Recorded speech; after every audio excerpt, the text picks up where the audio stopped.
চোর যখন বাড়ির দিকে যাচ্ছিল তখন তার নজর একটা দামি গাড়ির দিকে পড়ে। ছেলেটির মনের ভিতরে গাড়ি চুরি করার লোভ জেগে ওঠে। ছেলেটি আস্তে করে গাড়ির দরজা টান দেয়। তখন দেখে এত দামি গাড়ির দরজা খুলে মালিক চলে গেছে।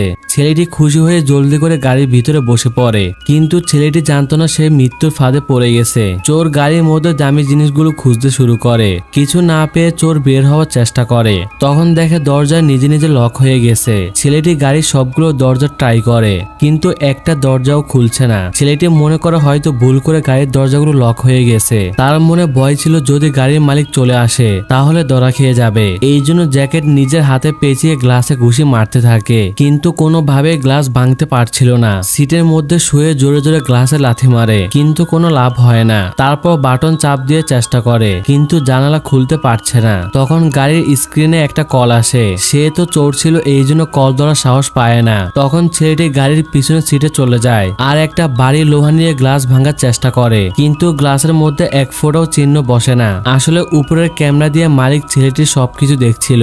সে গাড়ির প্যানেল খোলার চেষ্টা করে, তখন তার হাত কেটে যায়, কিন্তু সে এগুলো পাত্তা না দিয়ে বের হওয়ার জন্য চেষ্টা করে। তখন ছেলেটি মনে পড়ে তার কাছে একটা মোবাইল আছে, কিন্তু গাড়ির মধ্যে কোনো নেটওয়ার্ক পাচ্ছিল না। তখন গাড়ির মধ্যে আবার কল আসে। ছেলেটি না চাইতেও এবার কল রিসিভ করে। তখন ওই পাশ থেকে একটা বৃদ্ধ লোক কথা বলে। সে বলে, আমি এই গাড়ির মালিক। এটা শুনে ছেলেটি বলে, আমি যদি চুরি করি তাহলে আইন আমাকে শাস্তি দিবে। আপনি আমাকে এভাবে গাড়িতে বন্ধ করে রাখতে পারেন না। তখন বৃদ্ধ লোকটি হাসতে থাকে। বৃদ্ধ লোকটি বাটন চাপ দিয়ে ছেলেটিকে শর্ট দেয়। তখন ছেলেটি বলে, আমাকে মাফ করে দাও, আমি এখান থেকে বের হতে চাই। মালিক বলে, আমার গাড়ি 8 বার চুরি হয়েছে, সবাই গাড়ি নিয়ে পালিয়ে গেছে।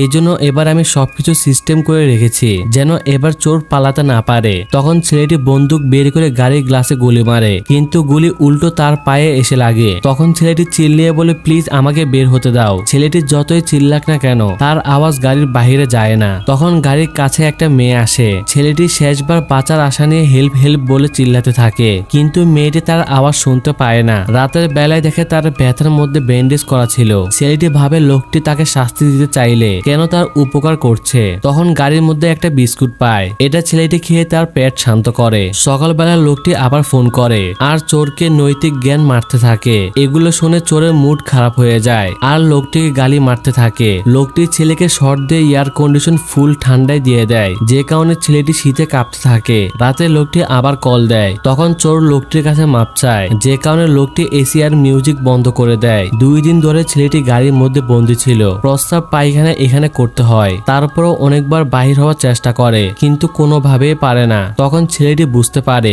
লোকটি তাকে শাস্তি দেওয়ার জন্য ইচ্ছে